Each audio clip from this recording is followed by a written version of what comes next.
Mula po nung pumutok at pinag-uusapan yung mga sinasabing 8 hanggang 9 na mga senador ang pwede raw pumabor kay Sara Duterte kapag nagkaroon na po ng impeachment trial. So, lumabas itong balitang ito. Sino kaya yung 8 hanggang 9 na yan? Ako ang natatandaan ko na talagang naninindigan para kay Sara Duterte, parang 4 lang eh. Di ba si Bato de la Rosa, si Bongo, si Robin Padilla, at saka si Amy Marcos. O di ba? Yun yung katulad ng sinasabi ni Amy kahit ng araw pa nun. Kahit siya mag-isa, Duterte siya. Ewan ko ngayon kung sa impeachment trial, ganun pa rin. Although nung isang araw, mayroon lumabas na report. Hindi naman nag-deny si Amy Marcos kung galing talaga sa kanya, no? Totoo ba o hindi na kanya raw paninindigan ang kanyang pagsuporta sa mga Duterte. So, kita mo? Kaya po, binabanggit ko itong mga pangalang ito, pasintabi na sa kanila, kasi talaga naman silang identify na kaibigan at natatanggol sa mga Duterte. Hindi lang kay Sara Duterte, pati si dating Pangulong Duterte. Lalo na si Senator Bongo, Bato de la Rosa, Robin Padilla. Dahil presidente ng partido nila si Robin Padilla at si Amy Marcos. So kung 4 na yan, kung mayroong 8, kung 8 daw yan o 9, sino kayong 4 at saka o 5? Mayroong nagsasabi, ano kaya ang gagawin ng mga Bilyar na isa sa mga kilalang kaibigan ng mga Duterte? Okay?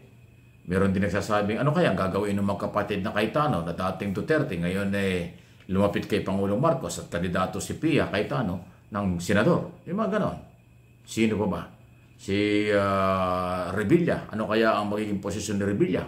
Para po sa inyong kaalaman ay ang alam ko nung bago nag-eleksyon ng 2022 pinakasal yung isang anak, nagpakasal yung isang anak ni Senador Revilla, ang ninong doon sa kasal. Ang ninang dyan ay si Vice President tsaka si Pangulong Marcos noon, kung di ako nagkakamali. Yun po yun eh. Sino pa ba? Sino kaya yung another 4 or 5 na mga senador? Na maaaring kakampi. Sino ba ang mga senador pang taga Mindanao? Si Mig Subiri. Si Mig Subiri natanggal sa pagiging Senate President. Hindi ko alam kung yung bang pagkakatanggal sa kanya, may sama ng loob siya hanggang ngayon. Dahil sa napalitan siya ni Escudero. Hindi ko rin alam. Pero yung taga Mindanao. So ayan po yung mga hindi ko sinasabing sila yun yung 4 lang sinasabi ko dahil talagang lantaran yung 4 eh. Pero yung ibang nabanggit kong pangalan, tinatanong ko lang, sila ba yun o hindi? At sino pa ba? Baka parang re-electionist yata yung nababanggit si Tolentino. Ano bang laro ni Tolentino? Yan po yung dating Duterte. Dati ang cabinet secretary ng panahon ni Duterte. So yung mga ganon. Ayan. Kaya aabangan natin. Yung binabanggit ko lang na talagang kahit anong mangyari, kakampi ng mga Duterte yan, ay yung 4 yung nauna kong binanggit kasi talaga namang sila lumalantad nung araw pa. So yung susunod na ibang mga pangalan, hindi ko natin alam, hindi natin kontrol yan. Kaya kaabang-abang. At kung yung mga gunita, yung pamilya po ni Senador Revilla, yung kanyang asawa at mga anak, hindi po pumirma doon sa endorsement hindi siya kasama doon sa 200 plus na pumirma at nag-impeach kay Sara. Yung asawa at mga anak ni Senador. Hindi ko alam kung ano yun. Baka naman kaya hindi siya pumirma para maging neutral si Bong Revilla sa impeachment. Parang ganon. So, abangan natin yan kung anong mangyayari. Kasi po, meron akong nakausap na senador na sinasabi na mga 8 to 9 na mga senador ang pwedeng, sa ngayon ang pwedeng maging kakampi. Ingala nakakalungkot. Bakit kasi kampihan? Di ba dapat tingnan ng ebidensya? Kasi yung trial na yan, yung issue ng impeachment, although political, technical, and legal, pero ebidensya ho ang pinag-uusapan dito sana Pero kung hahaluan niya ng mga politika, partido, kaibigan, utang na loob, at kung ano pang mga personal na relasyon, ay hindi ho magiging neutral yan. Pero ako tama yung panawagan po ni Senate President Escudero. At ulit-ulit niya sinasabi, dapat ang lahat ng senador judge mag-focus sa trabaho, mag-focus kung ano dapat nilang gawin. huwag mo na silang mag-ingay kung acquittal ba o hindi. Dahil magta-trial pa lang eh. Paano nga ba naman sasabihin yan? So, kahit na mga identify sa mga Duterte na mga senador, ang pakiusap ng Senate President, huwag muna silang magsalita. Dahil wala pa naman trial, wala pa yung ebidensya. Ang pagsasalita ng mga senador judge ay pagkatapos na yung trial, tapos na yung mabigyan ng magkabilang panig ang prosecutor at saka defense group, akusado at saka yung prosecutor, saka sila magde-decide. Okay? Yan o, yan yung mga... Although mayroon pang isang senador, si Senador Jingo Estrada, nagsabi rin na parang hindi siya kontento sa impeachment.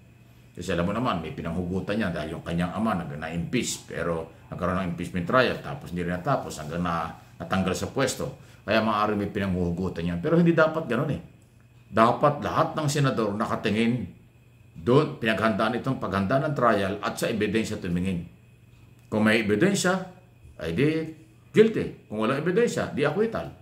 Mas maganda yon, mas katanggap-tanggap. Pero ito yung tandaan nyo. Mga kababayan at mga kaibigan sa buong mundo, mga followers, subscribers, viewers, maging active lang ang mga mamamayan dito.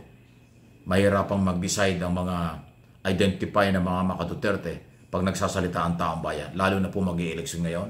Or kung hindi man itong eleksyon sa ngayong Mayo ay sa 2028, hindi po yan makakalimutan ng tao kung ano ang kanilang boto at kanilang desisyon.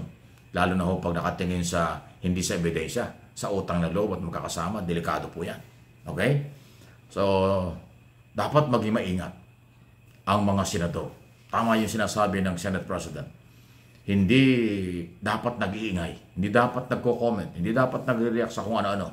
Mag-focus sila sa paghahanda, paggawa ng rules, paggawa ng mga paraan para maayos, malinis at mabilis ang trial at nang matapos kaagad yan.